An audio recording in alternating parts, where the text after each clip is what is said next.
It was late in the evening when we returned from the party.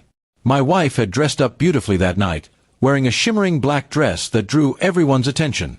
I had been proud to walk beside her, but when I heard her whisper with a laugh, "I hope my ex saw how good I look tonight," something inside me twisted.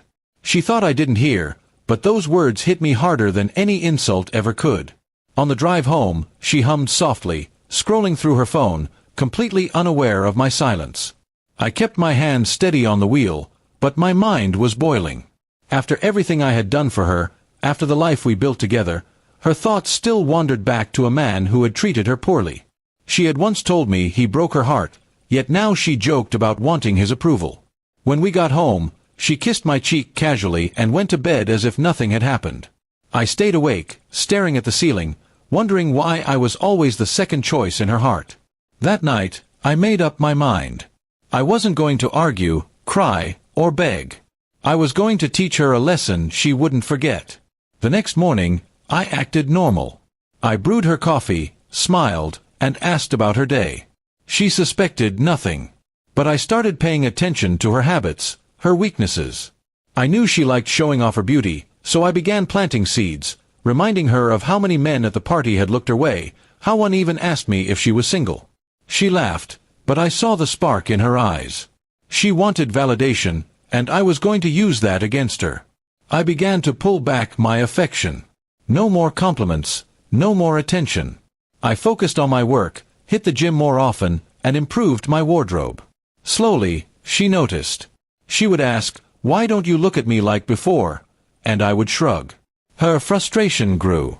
Then I started going out without telling her much. A dinner here, a meeting there. She began asking questions, sensing something had changed. The more she asked, the calmer I stayed. I had learned the art of silence, something that drove her insane.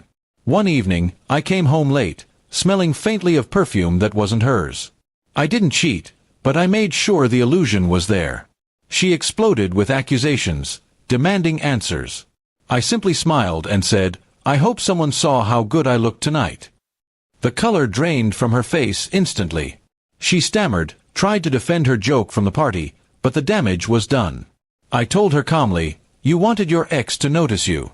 I wanted you to notice what it feels like when your partner seeks someone else's eyes." Her silence spoke volumes. Over the next few weeks, she grew more desperate, showering me with affection, trying to regain the love she had once taken for granted. But I didn't make it easy. I reminded her that respect matters more than jokes, that once you show your heart is still chained to the past, trust begins to die.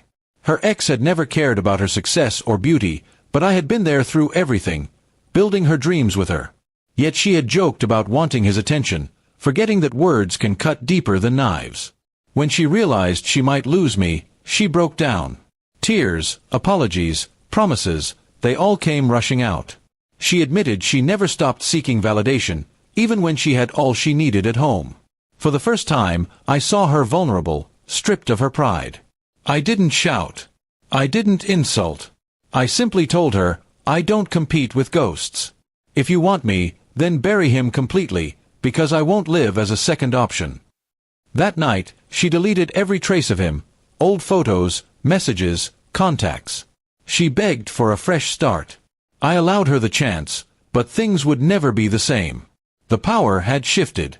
She now knew I could walk away any moment, and she would be the one left broken. That was my revenge.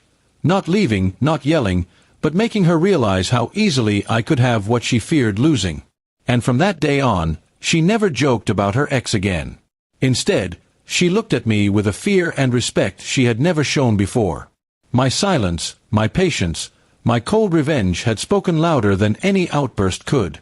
Because sometimes, the greatest revenge is not betrayal or anger. It is showing them that their words have consequences, and you are strong enough to rise above them.